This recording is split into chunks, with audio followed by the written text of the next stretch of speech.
over to Liz. So yeah, thanks a lot for coming on the tour. I'm going to try and not talk as much as I would normally about this building, because this for me is a very important building. It was where I started my work in the downtown east side back in 1991, and at that time I had just finished working as a nurse in the emergency department at Vancouver General, and I had left because I was very frustrated about how many people coming into the emergency department who were mentally ill were also living on the street and just didn't really have the supports they needed in the community. And we were just shoveling them out of the emerge onto the street. So I ended up coming down here and knowing very little about the downtown east side, started effectively running this hotel. And after about 3 months of being in the building, people in the neighborhood found out, oh, there's a nurse working in this hotel. And so they just started sending all these really complex, sick, mentally ill, drug-addicted people, and I was 25 and very kind of naive and very Pollyanna, and I just said yes to everybody. And within about 3 months, out of the 70 rooms in the hotel, probably 98% of the people living in the hotel had injection drug use issues. Another 50% were diagnosed with a mental health issue, and everybody had had some sort of contact with the criminal justice system. So I now am writing a fellowship. I'm in a year of a fellowship year, and trying to distill 23 years of experience of working in this community into what I think are some principles that worked and where we made mistakes, but what is useful for the community groups to try and learn from this experience. In particular around how drug users are seen and treated in community.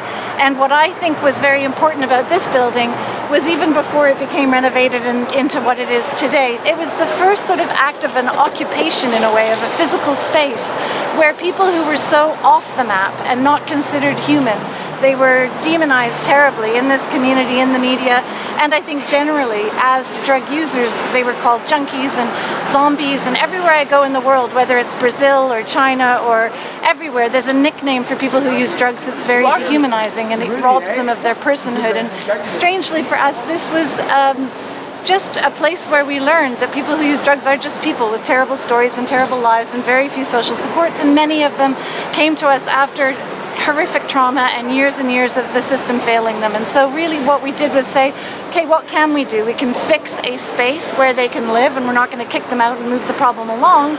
We're just going to stabilize them. We're just going to try and provide stability.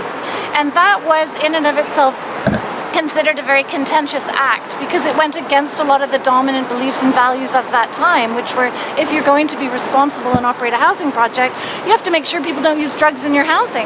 Or if you're going to take care of people who use drugs, you've got to make sure that you're telling them all the time that using drugs is bad and that they should quit. So all of these other sort of messages that we were up against were very hard for us to actually just say, no, we're just actually trying to make it okay for the population to be less in crisis and access some basics that they otherwise aren't getting, like food, like healthcare, like access to some dignity. So that's what we started here, and this eventually, after many years, we were able to work with the provincial government to relocate what was at that time a very crappy SRO hotel with 70 rooms, 1 toilet for 19 people, 1 domestic shower stall for 19 people, 1 tiny little domestic stove for like 19 people on each of the 4 floors. So it was very substandard, in my opinion, as housing. However, it was essential and it was desperately needed. But when I started working here in 1991, this was the epicenter of a very heavily sad community. It wasn't that there was no community, there were a lot of people. There was 15,000 low-income residents in this neighborhood, 6,000 roughly of whom were injection drug users. So everything that we learned about the neighborhood was from being in this hotel for that 10-year period between 91 and 2001.